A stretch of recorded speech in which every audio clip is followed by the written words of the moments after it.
Hello student, आप सभी का स्वागत है आपकी अपनी क्लास में। और क्या कर रहे हैं? सब ठीक है? आपसे देखिए, कल हमने कहा था बच्चों से कि आप लोग सपोर्ट करिए। और क्या 5 सितंबर टीचर्स डे के पहले 1K हो सकते हैं? तो कल आप सबने बड़ा सपोर्ट किया और कल से उम्मीद जग गई है कि शायद हो सकते हैं।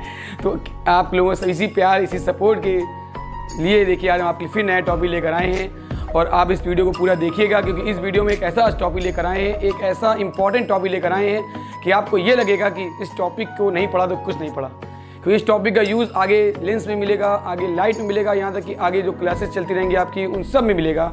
और आपको मैं ये वीडियो पूरा देखेंगे तो आप देखेंगे कि इस वीडियो में आपको मैं 10th के क्वेश्चन पहले लगवाऊंगा, फिर 12th के लगवाऊंगा, फिर लास्ट में कंपटीशन लेवल लगवाऊंगा। तो जिन बच्चों को कंपटीशन लेवल ना देखना हो तो कोई बात नहीं, वो 10th का देख लें। जिनको देखना है 12th का वो दोनों देख लें, और उनको देखना है कंपटीशन का वो सब कुछ देख लें। क्योंकि आपको पता है जो सब देखता है उसको सब देखते हैं बाद में, है ना?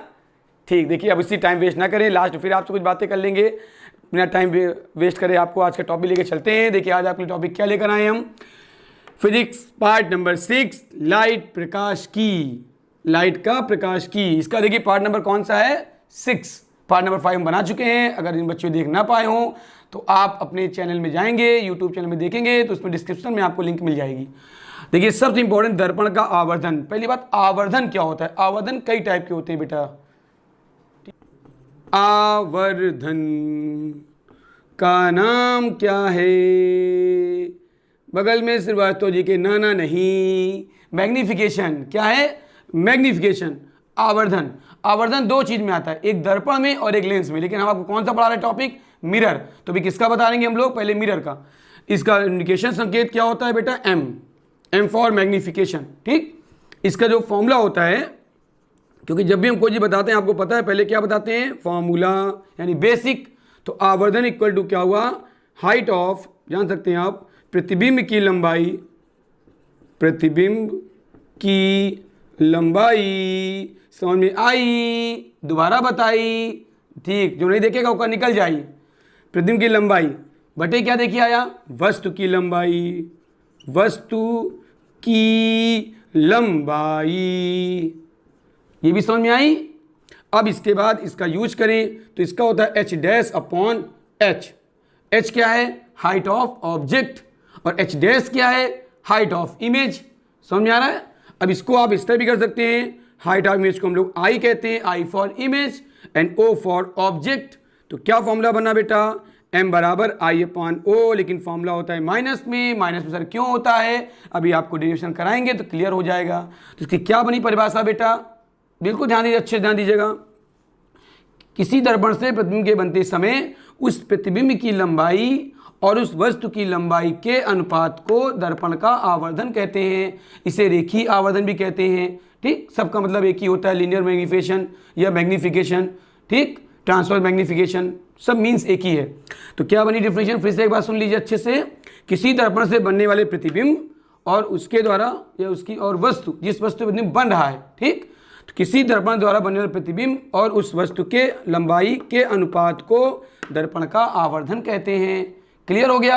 अब आप कह रहे हैं माइनस कैसे? इसका मतलब वस्तु रखी होगी ऊपर, उसके ऊपर होती है हमेशा पॉजिटिव वैल्यू, और इमेज कहाँ बन रही होगी? निगेटिव। चूंकि नीचे बन रहा है तो आई कहाँ बनेगा? नीचे। ओ कहाँ बनेगा? ऊपर। तो क्या हो गया? माइनस। आ गया माइनस। प्लस माइनस कैसे हुआ पता चला? एक्सेस के ऊपर जो होती है वैल्यू वो प्लस की होती है, और जो एक्सेस के नीचे होती है वो माइनस की होती है। क्लियर हुआ? बहुत इंपॉर्टेंट चीज बता रहे हैं बेटा ये, कि माइनस कैसे आता है। कहते हैं माइनस पढ़ लिया हमने, भाई पढ़ तो लिया, लेकिन आया कहाँ से? कोई लॉजिक होगा ना, फिजिक्स है, हिंदी तो है नहीं कि कर दिया। सोचिए, इसलिए पहले करना पड़ता है। ऑब्जेक्ट ऊपर और इमेज नीचे, ऑब्जेक्ट प्लस में, इमेज माइनस में, वो तो डिपेंड करेगा प्रूफ के ऊपर। अब देखिए आगे चलते हैं हम लोग। फॉर्मूला हो गया हम लोग का। अब आते हैं हम लोग फॉर्मूले के आगे। इसका डेरिवेशन बहुत अच्छा डेरिवेशन है, आप ध्यान दीजिएगा और पूरा क्लियर कर दूंगा मैं, इसमें कोई डाउट नहीं है। पूरा वीडियो आप देखेंगे तो आपको लगेगा कि आपने क्या मिला और कैसे मिला। ठीक, देखिए ये आपका, देखिए ध्यान दीजिएगा, दर्पण आपका बेटा बनाएगा। आपने नॉर्मली दर्पण बना लीजिए, यहाँ पे आप ऐसे करके,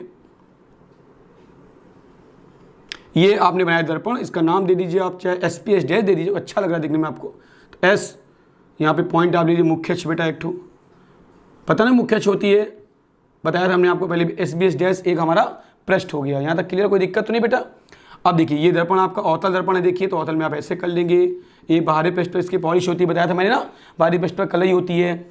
अब देखिए इस पर आप फोकस एक पॉइंट मिलेगा जहाँ से वस्तु जाएगी, ठीक है, एफ मान लीजिए, इससे कुछ आपका सी देखिए ऐसे करके आएगा बेटा, ठीक। पता है आपको ना दो डिस्टेंस पी यहाँ कर लीजिए, पी एफ, पी पोल से एफ की होती है, वही डिस्टेंस एफ से सी की होती है, पढ़ाया था ना, बराबर आर बाई टू, एक फॉर्मूला पढ़ा था आपने, याद होगा, एफ बराबर आर बाई टू, तो आर इक्वल टू क्या हुआ 2f, तो यहाँ से यहाँ तक का क्या हुआ 2f, तो अगर ये f तो ये 2f हो गई टोटल डिस्टेंस दुगना यहाँ से। अब देखिए यहाँ से वही वस्तु आपकी रखी है बेटा, यहाँ पे ये आप वस्तु रख दीजिए, यहाँ पे ऐसे करके रख दिया आपने, ए बी वस्तु नाम दे दीजिए, ए बी आपने दे दिया। अब ए बी से किरण आएगी भाई, ये किरण आ गई, कहाँ जा रही है, घर की तरफ नहीं, ये जा रही है बाहर, अंदर कोरोना है ना, तो बाहर तो रोना ही है। अब देखिए यहाँ से आएगी वेज, देखिए ये ऐसे आई, ये चली गई, तो ये कौन सी हुई इंसिडेंट रे, इंसिडेंट माने आपतित, जो प्रवेश कर रही है, और देखो ना आपतित प्रवेश करती है तो ये अभिलंब का काम करता है, कौन पीबी। अब देखिए ध्यान दीजिएगा, ये एरो आपका ऐसे बन गया, एक ना कहाँ जाएगी, इसके वक्ता केंद्र से ये गई, देखिए ऐसे गई, और यहीं से जाकर यहीं से वापस हो गई, ध्यान दीजिएगा, ऐसे गई गई गई और ऐसे वापस आई आई आई, बहुत बार आई आ रहा है समझिएगा। तो ये ए से एस तक गई और उसी मार्ग से वापस लौट गई, तो यहाँ क्या बन गया, इमेज बन गई बेटा, देखो बनी, और क्या बनी देखिए ए बी बना, तो वैसे ही क्या बनेगा आई आई डैश बनेगा बेटा, ध्यान दीजिएगा, बना बना आई आई डैश, ए बी वस्तु आई डैश की इमेज हो गई बेटा। अब देखिए ध्यान दीजिए, एक यहाँ दिखाएंगे अभिलंब जब काम करेगा तो एक किरण ऐसे जाएगी और ऐसे जाके ऐसे आ जाएगी, तो ये क्या बनाएगा बेटा, देखिए आप, ये आपकी इमेज हो गई आयतीय किरण की, सीधी बना लीजिए बिल्कुल ड्रा। अब जो कोण देखो ये रहेगा, वही कोण ये रहेगा, सर ऐसा क्यों हुआ, चूंकि ये परावर्तन का नियम होता है, ये अभिलंब का काम करेगा पीबी, तो ये आप ऐसे जाएगी और यहाँ इस तरह वापस आ जाएगी, तो कोण ए पी बी जो कोण होगा, मान लीजिए थीटा है कुछ, मान लीजिए आप आई मान लीजिए, थीटा आई है, तो ये आपका आई आर आ जाएगा बेटा यहाँ से, और ये आपका आर हो गया। तो आपतन कोण बातों तो आपको बराबर होते हैं, आप लिख भी सकते हैं कोण ए पी बी बराबर कोण क्या आएगा बेटा, देखो ध्यान दीजिएगा, ए पी बी और ए पी आई डैश, देखिए मतलब जब बना के चलेंगे कोण के नाम को दे दीजिए इसका, तो आप जब बनाएंगे तो देखिए अपने आप दिखाई देगा आपको, बिल्कुल आराम, देखिए कोई रिलैक्स, कोई टेंशन नहीं, क्लियर है। तो ए पी बी आप ड्रॉ कर सकते हैं, और यहाँ से आएगा आपका, देखिए ये तो बन गया आपतन के लिए, ऐसे आपतन कोण ए पी बी, और जब परावर्तन लेंगे तो क्या बनेगा बी पी, और यहाँ पे लीजिए पी डैश चाहे, ठीक है, तो तुम आगे यूज कर लेंगे आपका, या बी पी आई डैश भी कह सकते हैं आप, चूंकि आई डैश करीब मिलेगी रेखा ऐसे करके, ये आप चाहें इसको दिखा सकते हैं करके, ठीक है, ऐसे भी कोई दिक्कत नहीं, ठीक। तो आपको दो भी नहीं मानने पड़ेंगे, आर देखिए बन गया, तो क्या बना बी पी आई डैश, और ये किससे जानते होते हैं, परावर्तन के नियम से बेटा, परावर्तन के नियम से बना।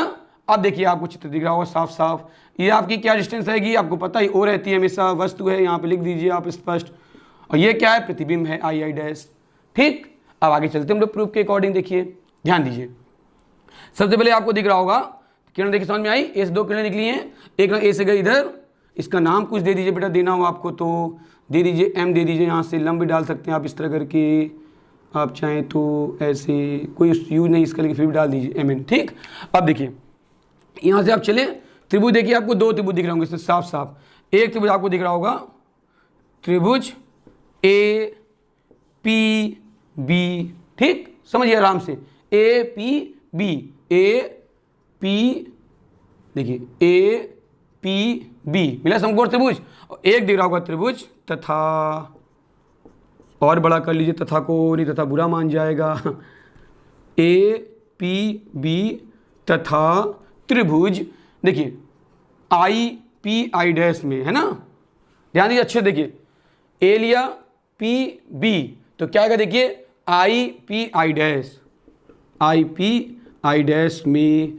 अब देखिए क्या क्या दिख रहा है आपको, मैंने लिखा भी है, कोण A P B, A P B बराबर कोण बी पी आई डैश, और बराबर क्यों है बेटा, परावर्तन के नियम से बराबर हैं भाई। ओके सर आपने बता दिया, क्लियर हो गया।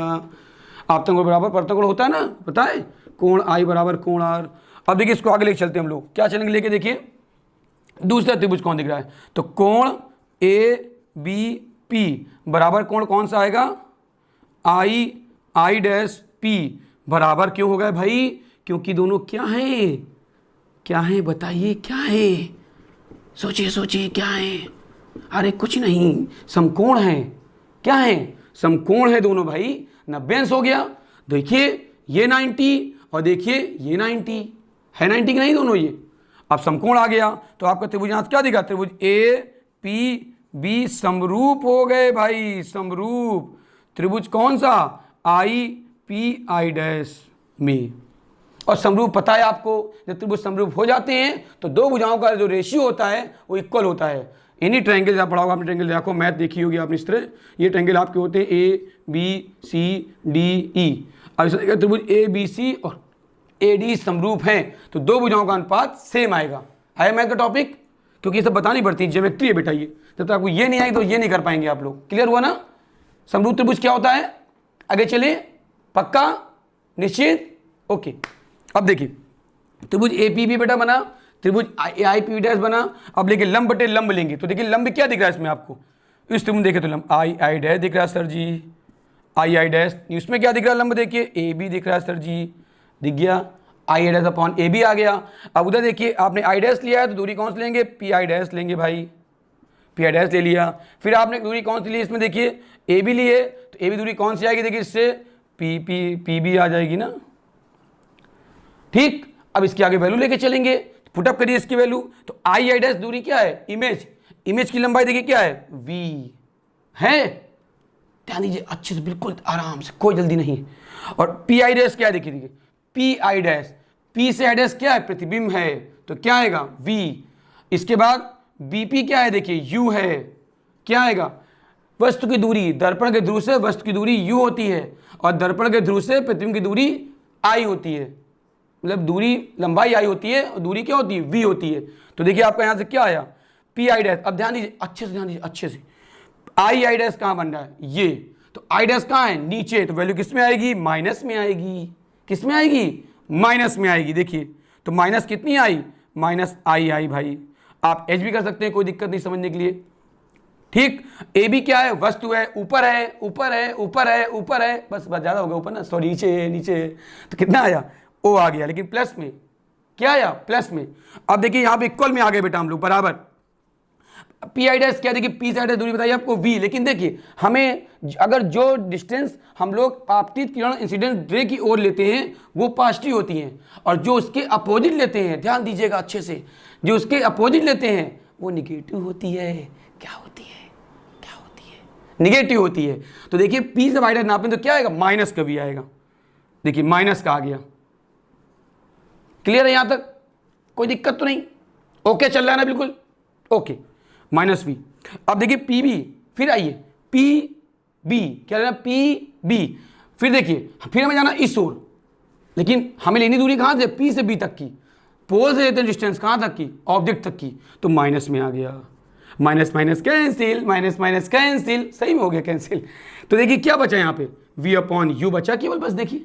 अब आगे सॉल्व कर ले बेटा आप, तो क्या बना, अब आई अपॉन ओ को लिख सकते हैं, क्या लिख सकते हैं हम लोग, देखिए इस तरह आई अपॉन ओ बराबर माइनस वी अपॉन यू लिख सकते हैं, इधर माइनस उधर डिवाइड कर दिया। अब ये क्या होता है, एम की परिभाषा है बेटा, प्रतिबिंब की लंबाई अपॉन वस्तु की लंबाई, height of image upon height of object is called magnification.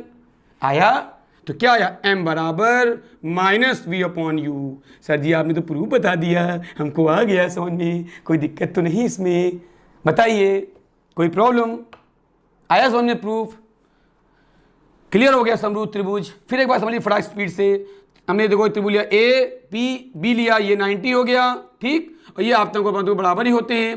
फिर त्रिभुज कौन सा लिया हमने, पी आई आई डैश लिया, ये 90 हो गया, आपतन को बराबर ही होते हैं, दो खंड बराबर लगा ली, दो त्रिभुज समरूप हो गए, एक त्रिभुज ये वाला, एक त्रिभुज ये वाला, बाकी कौन कौन वाला वो तो बताएंगे बाद में आपको, ठीक। अब देखिए यहाँ पे मान रख के दो भुजाओं का अनुपात रख दिया, उनके मान रख लिए, आई डैश क्या है, प्रतिबिंब की लंबाई है तो हमने आई रख दी, ओ ए बी वस्तु है तो हमने ओ रख दिया, लंबाई देखते हैं दूरी इसमें, पी आई डैश क्या है, पी साइड डैश तक की देखिए दे रहा है, पी आई डैश क्या है, डिस्टेंस है तो वी आ गया, पी वी क्या वस्तु है तो यू आ गया, दोनों को सॉल्व कर लिया। क्लियर हुआ बेटा, आगे चले। ओके, अब ये प्रूफ हो गया। इसकी दो कंडीशन भी आती है सर जी, बता दीजिए।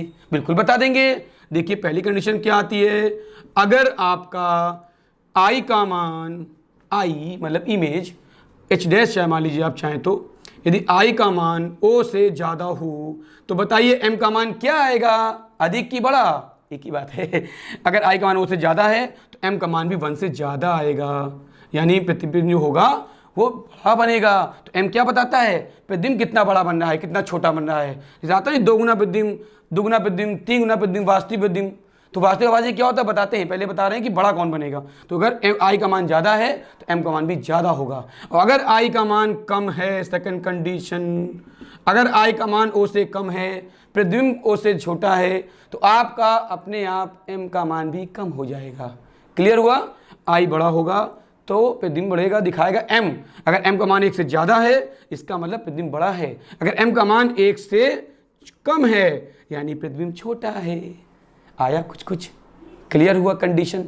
अब एक बात आई कि सर बताइए अभी आप आभासी वास्तव इसकी शॉर्ट लेना कुछ ले सकते हैं बेटा, फिर आगे मिटा दें। ओके, अब देखिए बच्चों ने कहा सर थोड़ा सा वास्तविक आभासी आप कुछ बता रहे थे सर, ये क्या होता है। आपने इमेज की परिभाषा बताई थी एक बार कि 2 टाइप्स के होते हैं, जब किसी वस्तु आने वाली किरणें जब परावर्तन के पश्चात जिस बिंदु पर मिलती हैं उसे बोलते हैं वास्तविक प्रतिबिंब, और जहाँ से मिलती प्रतीत होती हैं उसे बोलते हैं आभासी प्रतिबिंब। सर इतना ही पता है हमको, इसके आगे क्या बताया आपने। तो देखिए अगर m की वैल्यू निगेटिव आ जाए, अगर m की वैल्यू निगेटिव आ जाए बेटा, निगेटिव m की वैल्यू, तो यानी क्या हुआ, प्रतिबिंब वास्तविक होगा। वास्तविक ध्यान रखिएगा, वास्तविक मतलब क्या होता है, उल्टा बनता है प्रतिबिंब। वास्तविक होगा तो उल्टा बनेगा। फर्स्ट कंडीशन पर अगर m की वैल्यू पॉजिटिव हो जाए, क्या हो जाए, positive, plus minus minus plus plus minus minus आ रहा है, पॉजिटिव हो जाए तो उसमें क्या होगा, देखिए आपका प्रतिबिंब आभासी बनेगा। और आभासी है तो कैसा होगा, टेढ़ा बकोला नहीं, कोका कोला नहीं भाई, सीधा बनेगा। जब पॉजिटिव होगा तो कैसा बनेगा, सीधा बनेगा, और जब टेढ़ा होगा तो कैसा बनेगा, बनेगा ही नहीं। तो समझ आया कुछ कुछ। तो अगर m पॉजिटिव है तो आपको बनेगा सीधा यानी आभासी, और अगर m निगेटिव है तो बनेगा वास्तविक और उल्टा। आया कुछ उल्टा पुल्टा, आगे चलिए। अब आपसे हमने वादा किया था लास्ट में आपको न्यूमेरिकल लगवाएंगे, तो देखिए हम न्यूमेरिकल लेके आते हैं। आपकी कुछ फॉर्मूले लिख दिए हमने साइड में। दर्पण का सूत्र आपको मैंने प्रूव कराया है, 1/a बराबर 1/v प्लस 1/u, क्योंकि इसका बहुत यूज होता है। बिना इसके आवर्धन दिक्कत होती निकालने में, आवर्धन जब आएगा तो पुक्का पूछा जाएगा, इसके बाद आवर्धन लगेगा। फिर f बराबर r/2, इसकी बात हम पहले कर चुके हैं फॉर्मूले में। m बराबर v/u, माइनस में अभी हमने प्रूव कराया आपके सामने बेटा। और माइनस निगेटिव आएगा तो प्रतिबिंब वास्तविक बनेगा और उल्टा बनेगा, और प्लस आएगा तो आभासी बनेगा और सीधा बनेगा। तो क्योंकि देखिए जब तक कोई न्यूमेरिकल हम लगाते हैं, आपको पता है न्यूमेरिकल के पहले क्या आना चाहिए बेटा, फॉर्मूला।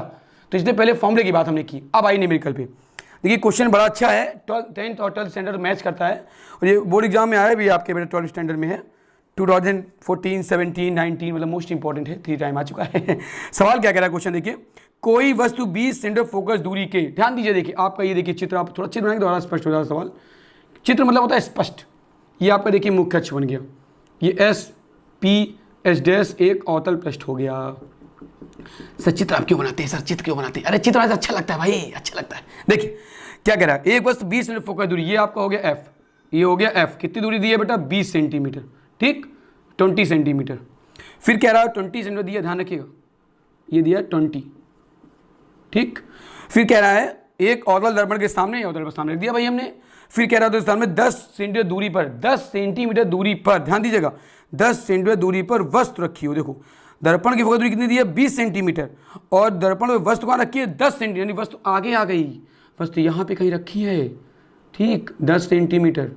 ध्यान दीजिएगा बेटा अच्छे से, ये आपका ओ हो गया, ओ आपके कितनी आ गई, 10 सेंटीमीटर, ठीक, 10 10।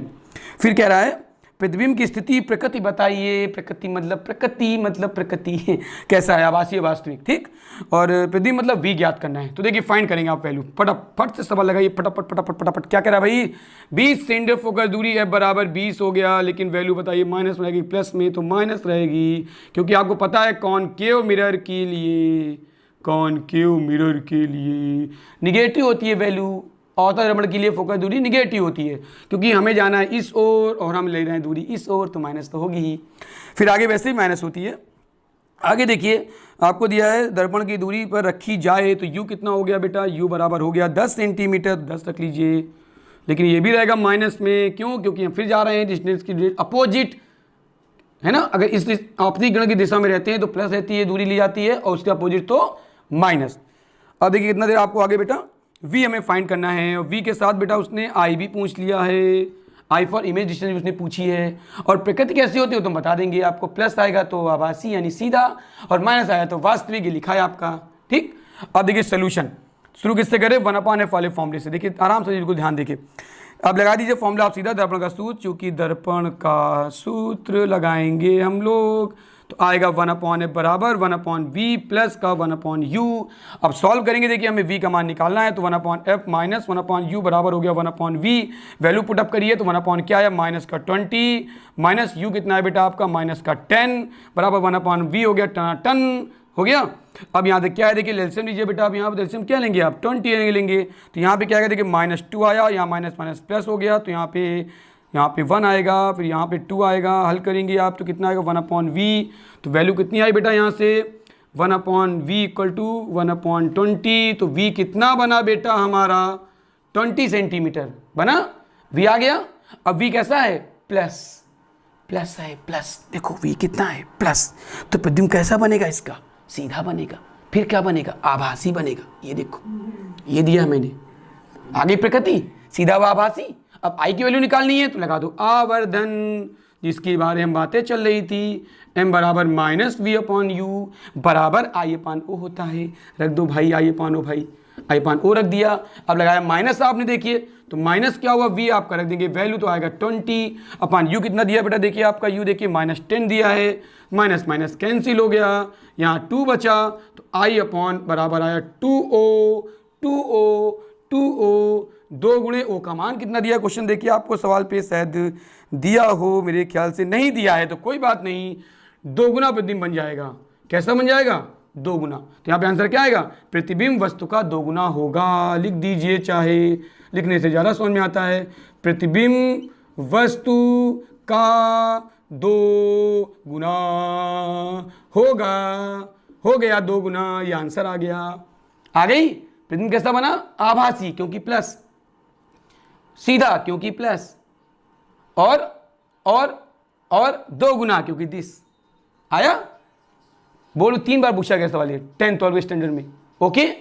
अब देखिए आपको लगाते थोड़ा इससे हल्का सा, थोड़ा सा कठिन सवाल, हल्का सा, देखिए स्क्रीनशॉट लेना ले सकते हैं, वैसे सवाल मैंने लगा दिया है, कोई दिक्कत नहीं, ठीक है। फिगर से बहुत कुछ क्लियर होता है। और प्रतिबिंब देखिए बन रहा है आपका 20 सेंटीमीटर भी, तो इधर ही रहेगा, वस्तु की ओर ही बनेगा, ठीक है। अपोजिट चूंकि प्लस में आ रहा था, अपोजिट बनेगा। देखिए अब देखिए आगे हम इसको लेके चलते हैं बेटा, ध्यान दीजिएगा। इसके अगला सवाल देखिए, इतना अच्छा सवाल है, ये दे रहा है एक अवतल दर्पण, फिर बना लो भैया, अवतल दर्पण बना लिया हमने सर, आपने कहा हमने बना लिया, ये देखिए बन गया, ये पोल आ गया, ये SP आ गया, ये S' आ गया, इधर आ जाओ भाई, तुम भी आ जाओ कोने में, ये देखो बाहर पॉलिश कर दी हमने, कर दी पॉलिश भाई, कर दी। अब क्या कह रहा है, देखो कह रहा है एक अवतल दर्पण के सामने से 10 सेंटीमीटर दूरी पर रखी वस्तु है, वस्तु मान लो 10 सेंटीमीटर दूरी पर रखी है, रख दो भैया, कहीं भी रख दो, कहीं भी रख दो, कहीं भी रख दो, ये रख दी हमने वस्तु, AB मान लिया वस्तु, ठीक। अब AB देखो रखेंगे तो AB ऐसे थोड़ी मानते हैं, हाँ ऐसे मानते हैं AB। डिस्टेंस कितनी दी है इसकी बेटा, 10 सेंटीमीटर, ये क्या है, वस्तु है, U क्या रहेगा, माइनस रहेगा। फिर कह रहा है 10 सेंटीमीटर दूरी पर रखी वस्तु का 3 गुना प्रतिबिंब बनता है, वास्तविक बनता है। ध्यान देना बेटा, प्रतिबिंब कैसा बनता है, वास्तविक।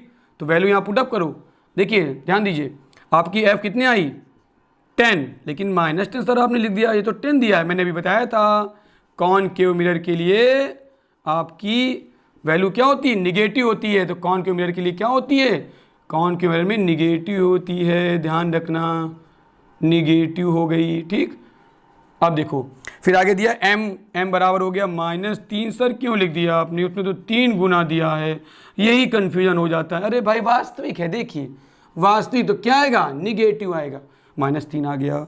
अब बेटा क्या कह रहा है सवाल में, देखिए आपसे वक्रता त्रिज्या ज्ञात करनी है। वाह, सवाल में f नहीं पूछा, r पूछ दिया, कोई बात नहीं, ये देखिए ये लग जाएगा। f बराबर r/2 होता है, f निकालिए, r दुगना कर दीजिए, कितना अच्छा लगा। देखिए solution r equal to question mark, थोड़ा सवाल का था स्टैंडर्ड थोड़ा बढ़ जाएगा आपका अगला सवाल का, ये बढ़ गया वो हल्का था। तो फॉर्मूला क्या लगाएंगे, चूंकि 1/f बराबर 1/v प्लस 1/u द्रव्यमान का सूत्र, लेकिन हमें m तो पता नहीं है, तो कैसे निकालोगे, पहले m का लगा दोगे सूत्र ना, तो पहले आवर्धन लगा दो, आवर्धन m बराबर वही -v/u, m दिया है -3 -v/u माइनस कृष्णा जी मतलब छो मंतर, तो v कितना हुआ 3u, प्रतिबिंब कितना बना 3 गुना बना, आगे देखो 3 गुना। अब आगे से वैल्यू पुट कर दो बेटा इसकी, तो क्या आएगा देखिए 1/f आपको फाइंड करना है। तो आपको फिर देखिए सवाल में क्या दिया बेटा 1/v 1/u, v का मान आप निकाल भी सकते हैं अगर चाहें तो, अकॉर्डिंग थ्योरी के देखिए आप चाहें तो निकाल भी सकते हैं। कैसे, 3 गुणे u कर दीजिए, 10 हो गया तो कितना आया 30 सेंटीमीटर आया। देखिए v का मान आ गया 30 सेंटीमीटर, देखिए आ गया, लेकिन u आपको दिया माइनस में, अरे ध्यान रखना माइनस दिया भाई, तो कितना हो जाएगा -30 हो जाएगा भाई, हो गया -30 सेंटीमीटर। अब मान रख दीजिए, तो 1/f बराबर -30 प्लस 1/10 हो गया। सॉल्व करिए, 30 एलसीएम आ गया इसका, तो यहाँ पे कितना आया बेटा ऊपर -3 आया सर, नहीं -1 आएगा, अच्छा सही में, और फिर माइनस का क्या आएगा सर, -3 आएगा, सही में आ गया है। तो भाई तो क्या आया -4 कितना आया 30 आया, देखिए 1/f बराबर आ गया -4/30 आया।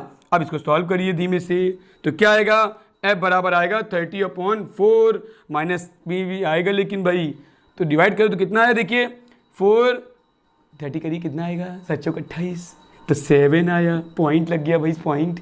अब कितना आया बचा 5 आ गया, 7.5 सेंटीमीटर माइनस में आ गया। अभी माइनस क्या बता रहा है कि प्रतिबिंब फोकस दूरी अवतल दर्पण दिख ही रही है आपको, तो r क्या आएगा, इसलिए वक्रता त्रिज्या, देखिए सारे फॉर्मूले हमने यूज कर लिए बेटा, r इक्वल टू 2f, यही रहा जा रहा था, तो क्यों रह जाए भाई 7.5, तो क्या आया r बराबर -15 सेंटीमीटर यानी निगेटिव क्यों आया बेटा, क्योंकि अवतल दर्पण है। देखिए हमने 2 क्वेश्चन आपको कितने बढ़िया सवाल लगवाए। पहले क्वेश्चन में क्या लगवाया, m की वैल्यू आपको फाइंड करनी थी और i की वैल्यू फाइंड करनी थी।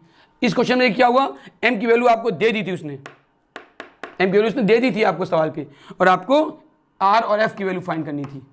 तो ये क्वेश्चन थोड़े से टफ हो जाते हैं, जिनमें आपको m की वैल्यू फाइंड नहीं करनी होती, दी होती है, तो आसान हो जाते हैं, और m की वैल्यू फाइंड करनी होती है थोड़े कठिन हो जाते हैं।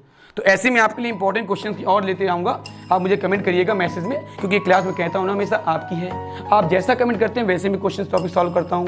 मैंने 2 क्वेश्चन क्यों इसके बताया आवर्धन के, कि टॉपिक आपका पूरा क्लियर हो जाए, इनमें कोई ये ना रहे कि नहीं सर ये रह गया, सर थोड़ा ये समझ में रह गया, ये चीज़ नहीं आई समझ में, तो आपको आ जाए। समझ में आ रहा है बेटा, ओके। अगर आपको लगा हो कि नहीं सर ने मेहनत की है, बस यहाँ देखिए काफ़ी बहरात गर्म कुछ ज़्यादा लग रहा है, लगता है पानी बरसाएंगे आप लोग तभी पानी बरसेगा, तो देखिए ऊपर से पानी गिर रहा है, आपको दिख रहा होगा मेरे चेहरे पे। तो अगर आपको लग रहा हो कि सर मेहनत कर रहे हैं हमारे लिए, आपको अच्छा लग रहा हो, तो आप लाइक करिए, शेयर कीजिए, सब्सक्राइब कीजिए, और ऐसे ही आप लोग का प्यार, ऐसे ही अपना विश्वास हमें देते रहिए, और अगर टीचर डे तक हो सके